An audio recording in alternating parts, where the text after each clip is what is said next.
ஆத்ம நண்பர்கள் அனைவருக்கும் அன்பான வணக்கம்.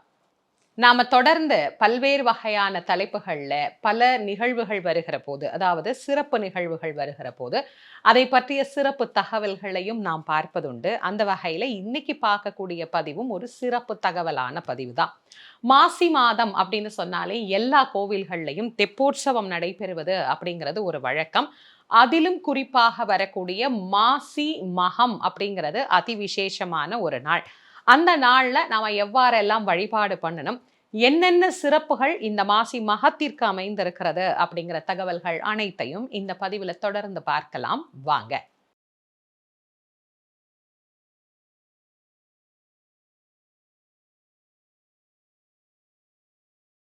ஒவ்வொரு காலகட்டத்திலேயும் இறைவனை நாம் வழிபாடு செய்வதற்கு அப்படின்னு ஒவ்வொரு வகையான திருவிழாக்களை நம்முடைய பெரியோர்கள் ஏற்படுத்தினார்கள். அதுல இந்த மாசி மகம் என்பது எதற்காக அப்படின்னு ஏற்கனவே கடந்த ஆண்டுகள்லயே நான் என்னுடைய பதிவுகள்ல நிறைய மாசி மகத்தை பற்றி பேசியிருக்கிறேன். அதை பற்றி அதனுடைய வரலாற்றை பற்றி தெரிந்து கொள்ளணும் அப்படின்னு விருப்பப்படக்கூடியவர்களுக்கு கீழே டிஸ்கிரிப்ஷன் பாக்ஸ்ல அதோட லிங்க் கொடுக்குறேன். அதை போய் பார்த்து முழுமையான மாசி மகத்தை பற்றிய தகவல்களை தெரிஞ்சுக்கோங்க.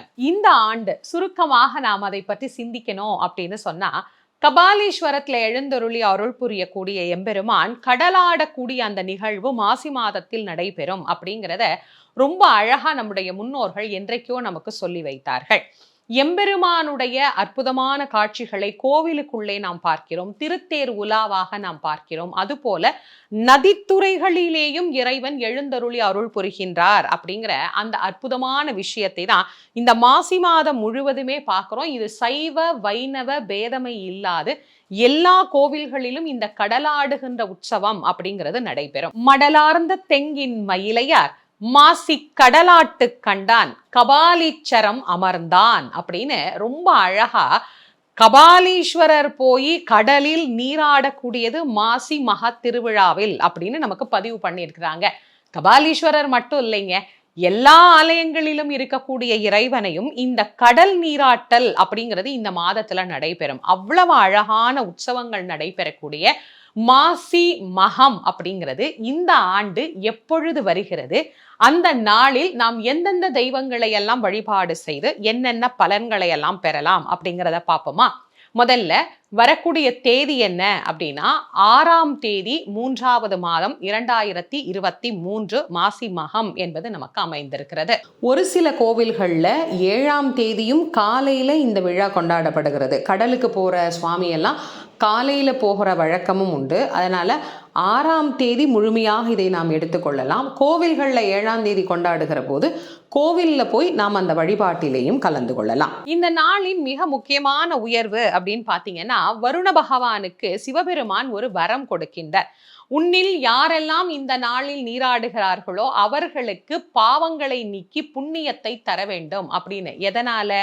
நவ நதிகளும் இந்த வரத்தை பெற்று, நாம இன்னைக்கு மகாமகம் அப்படின்னாலே நம்ம எல்லாருக்கும் ஞாபகம் வரக்கூடியது கும்பகோணத்துல இருக்கக்கூடிய மகாமக குளம் தான். ஆம், அந்த குளத்தில் அந்த நவநதிகளும் நீராடி தங்களுடைய பாவத்தை போக்கிக் கொண்ட நாள். அங்கு மட்டுமல்ல, எங்கு இருக்கக்கூடிய திருக்குளங்களிலேயும் கடலிலேயும் நீராடினால் அந்த பாவங்கள் போகும் அப்படின்னு வருண பகவானுக்கு கொடுத்த அந்த வரத்தின் பலனை நாம் பெறக்கூடிய நாள் தான் இந்த மாசி மக திருநாள். அதனால மாசி மகம் அப்படிங்கிற இந்த நாள்ல நாம விரதம் இருந்து இறைவனை வழிபாடு செய்தால் பாவங்கள் நீங்கி நம்முடைய புண்ணியங்கள் அதிகரிக்கும் அப்படிங்கிறது தான் இந்த நாளுக்கு உண்டான தனிப்பெரும் தன்மை. இன்னொரு சிறப்பும் இதுல இருக்கு. மாசி மகம் அப்படின்னாலே குழந்தைக்காக காத்திருக்கக்கூடியவர்கள் விரதம் இருந்து வழிபடக்கூடிய ஒரு அற்புதமான திருநாள். யாரை நினைத்து இந்த வழிபாட்டை செய்யணும் அப்படின்னா, முருகப்பெருமானை நினைத்து இந்த வழிபாட்டை செய்யணும். குழந்தைக்காக காத்திருக்கக்கூடியவர்கள் முருகப்பெருமானை நினைச்சு காலையிலிருந்து விரதமாக இருந்து உபவாசமாக இருந்து, அதுல உபவாசம்னு சொல்லும் போதே நான் எப்போதும் சொல்றதை ஞாபகத்துல வச்சுக்கோங்க. வாய்ப்பு இருக்கிறவங்க அதை கடைபிடிங்க, வாய்ப்பு இல்லாதவங்க உங்களால என்ன எளிமையான உணவுகள் எடுத்துக்கிட்டு விரதம் இருக்க முடியுமோ அது போல உங்களுடைய விரதத்தை நீங்கள் அனுஷ்டிக்க துவங்கலாம். காலையிலிருந்து முழுவதுமாக உபவாசமாக இருந்து முருகப்பெருமானுக்குரிய மந்திரங்கள் எல்லாம் சொல்லி மாலை 6 மணிக்கு மேல் விரதத்தை பூர்த்தி செய்து வழிபாடு பண்ணும்போது நிச்சயமாக குழந்தை பேரு கிடைக்கும். நிறைய பேரு எனக்கு சொந்தமா ஒரு வீடு அமைய மாட்டேங்குது, வீட்டுல நிறைய பிரச்சனை இருக்கு, பூமி சம்பந்தமான பிரச்சனைகள் இருக்கு அப்படின்னு நிறைய பேர் சொல்றாங்க. இந்த நாளில் அவர்கள் எல்லோரும் வராகமூர்த்தியை வழிபாடு செய்தால் நிச்சயமாக அவர்களுக்கு அது சம்பந்தமான பிரச்சனைகள் தீரும். ஏன்னா நான் ஏற்கனவே என்னுடைய பழைய பதிவுகள்ல எல்லாம் சொல்லி இருக்கிறேன், பெருமாள் கோஷ்டி சேர்ந்து பூமி தேவியை வராகமாக இருந்து காப்பாற்றிய திருநாள் அப்படின்னா இந்த மாசி மக திருநாள் தான். இதை நினைவூட்டும் வகையாகத்தான் இன்னைக்கும் திருக்கோஷ்டியூர் அப்படிங்கிற அழகான திருத்தலத்துல அந்த தெப்ப குளத்துல திருவிளக்கிட்டு வழிபடக்கூடிய வழிபாடு அப்படிங்கிறத நம்ம பார்க்கிறோம். அதனால பூமி சம்பந்தமான எவ்வகையாக பிரச்சனையில இருந்தாலும் இந்த நாள்ல நாம வராக பெருமாளை வழிபாடு செய்தோம் அப்படின்னா நிச்சயமாக அது சம்பந்தப்பட்ட பிரச்சனைகள் எல்லாம் நீங்கி நமக்கு நன்மை அப்படிங்கிறது ஏற்படும். அது தவிர்த்து இந்த மாசி மக திருநாள்ல அம்பாளுக்கும் தனிப்பெரும் சிறப்புண்டு. அம்பிகைக்கு என்ன சிறப்புனா, தக்ஷனின் மகளாக தாக்ஷாயணி அப்படிங்கிற நாமத்தோடு அம்பாள் அவதரித்த திருநாளும் இந்த நாள் தான். சரி, எல்லாரும் சொன்னீங்களே சிவபெருமானுக்கும் இது சிறப்பா அப்படின்னா, ஆம், சிவபெருமான் காமனை எரித்த நாளாகவும் இந்த நாள் அப்படிங்கிறது தான் சொல்லப்படுகிறது. அதனால்தான் இந்த நாளை ஒட்டி வருகின்ற அந்த நாளை காம தகன விழாவாக நம்ம கொண்டாடுகிறோம். வடக்கு பகுதிகள்ல எல்லாம் ஹோலி அப்படிங்கிற திருவிழாவாக கொண்டாடுறாங்க. இப்ப 6ஆம் தேதி பாத்தீங்கன்னா நமக்கு மாசி மகம்னா 7ஆம் தேதி ஹோலி அப்படிங்கிற அந்த பண்டிகை வருது. காம தகன விழா அப்படிங்கிறத நாம நம்ம கிராம பகுதிகள்ல எல்லாம் காமனை எரித்த பண்டிகை, காமன் பண்டிகைனே கொண்டாடுவாங்க. ஆனா இப்ப நிறைய பேருக்கு அது தெரியறது இல்ல. இன்னும் சில ஊர்களிலே இது அமைந்திருக்கிறது. அதுவும் இந்த மாசி மக திருவிழாவை ஒட்டி நடைபெறக்கூடிய ஒரு அழகான விழா தான். இது தவிர்த்து அன்னைக்கு பௌர்ணமியும் இருக்கு அப்படிங்கிற காரணத்தினால சத்தியநாராயணர் பூஜையும் சிறப்புக்குரியது. ஏற்கனவே இந்த பூஜை எப்படி பண்ணணும் அப்படிங்கிற தகவல்கள் உங்களுக்கு கொடுத்திருக்கிறேன். அது டிஸ்கிரிப்ஷன்ல சேர்க்கிறேன். தேவைப்படக்கூடியவர்கள் அதற்குரிய கதைகளையும் அதை எவ்வாறு வழிபாடு பண்ணணும் அப்படிங்கிற அந்த தகவல்களையும் நீங்க தெரிந்து கொண்டு முறைப்படியான சத்தியநாராயணர் பூஜையும் செய்து கொள்ளலாம். முன்னோர் வழிபாடும் இந்த நதிக்கரைகளில் செய்கிற போது அதி விசேஷமான பலனை நமக்கு பெற்றுத்தரும். உங்களுக்கு வாய்ப்பு இருக்கு அப்படின்னா பக்கத்துல இருக்கக்கூடிய கடல், புனித தீர்த்தங்கள் இதுல எல்லாம் போய் நீராடுங்க. இப்ப நிறைய பேர் கேட்கலாம், நாங்க வெளி மாநிலத்துல இருக்கிறோம், வெளிநாட்டுல இருக்கிறோம், எங்களுக்கு இதற்கு வாய்ப்பு இல்லையே அப்படின்னா, நான் ஒவ்வொரு ஆண்டும் சொல்லக்கூடிய அதே எளிமையான விஷயத்த கையாளுங்க. ஒரு செப்பு கலசம் ஒன்று எடுத்துக்கோங்க. எவர் சில்வர் தவிர மற்ற பாத்திரம் எதுவா இருந்தாலும் பரவாயில்ல, பயன்படுத்தி கொள்ளலாம்.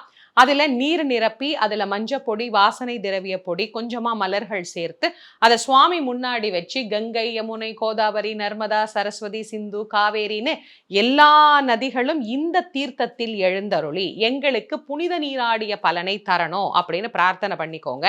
அதை நாம தெளிச்சுக்கலாம். குளிக்கும் போது கூட கடைசியா அந்த நீரை நாம ஊற்றி குளித்து கொள்ளலாம். இவ்வாறு இந்த நதித்துறைகளுக்கு செல்ல முடியாதவர்கள் இந்த நாள்ல வீட்டில் இருந்தபடியே இந்த வழிபாட்டை செய்து கொள்ளலாம். எளிமையாக இறைவனை நாம் இருந்த இடத்தில் இருந்து வழிபாடு செய்து கொள்வதற்கு இது போன்ற விஷயங்கள் அனைத்தும் பயன்படும். சரிம்மா, விரதம் இருக்கிறவங்க விரதத்தை எப்ப நிறைவு செய்யணும் அப்படின்னா 6 மணிக்கு மேல நீங்க வழிபாடு செய்வது 7:30 8:30 உங்களுடைய வழிபாட்டை மாலை நேரத்தில் வைத்துக் கொள்ளலாம். நேரம் என்னங்கிறது பார்த்துட்டீங்க. பக்கத்துல எங்கேயாவது தெப்போற்சவம் நடந்ததுன்னா கண்டிப்பா அங்க போய் கலந்து கொள்ளுங்க. அது மட்டும் இல்ல, தெப்பத்துல அன்றைய தினம் இறைவன் எழுந்தருளுகிற போது நாம் திருவிளக்கிட்டு எம்பெருமானை வழிபாடு செய்து நம்முடைய பாவச்சுமைகளை எல்லாம் குறைத்து கொண்டு புண்ணியத்தை அதிகப்படுத்தி இந்த மாசி மகத்தினுடைய முழு பலனையும் பெற்று மகிழலாம். இந்த பதிவை உங்களுக்கு தெரிந்த அனைவருக்கும் பகிர்ந்து கொள்ளுங்கள். அனைவரும் இதை பார்த்து யார் யாருக்கு என்ன தேவையோ, வீடு சம்பந்தமா பிரச்சனை இருந்தா அவங்க அந்த விரதத்தை எடுத்துக்கொள்ளலாம். குழந்தை வேண்டும் அப்படிங்கிறவங்க அதற்கு தகுந்த விரதத்தை எடுத்துக்கொள்ளலாம். பொதுவாக வழிபாட்டை செய்பவர்களுக்கும் இந்த தகவல் பயனுள்ளதாக இருக்கும். நம்முடைய ஆத்ம ஞானமயம் யூடியூப் சேனலை இதுவரைக்கும் தொடர்ந்து பார்க்குறேன் ஆனா சப்ஸ்கிரைப் பண்ணல அப்படிங்கிறவங்க எல்லாம் சப்ஸ்கிரைப் பண்ணிக்கோங்க. மீண்டும் மற்றும் ஒரு சிறப்பான பதிவில் உங்கள் அனைவரையும் சந்திக்கும் வரை உங்கள் அனைவருக்கும் நன்றியும் வணக்கமும் கூறி விடைபெறுவது திருமுருக வள்ளல் வாரியார் சுவாமிகளின் மாணவி தேசமங்கேற்கரசி. நன்றி, வணக்கம்.